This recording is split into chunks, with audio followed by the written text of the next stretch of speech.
Để cho ba ngủ con nhỏ này. Nó quấy rối con á. Xin lỗi. Đi quấy rối mấy đứa kia kìa. Tự nhiên cho ba ngủ nha.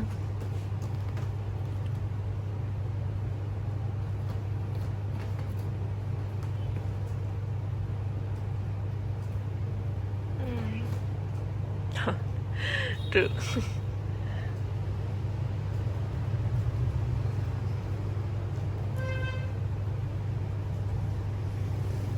Ai ngủ đi con. Con nhỏ này cho ba ngủ.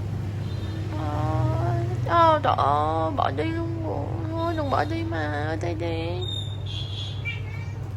Quá mệt mỏi. Thế là Mochi được hưởng nguyên cái loại bánh donut.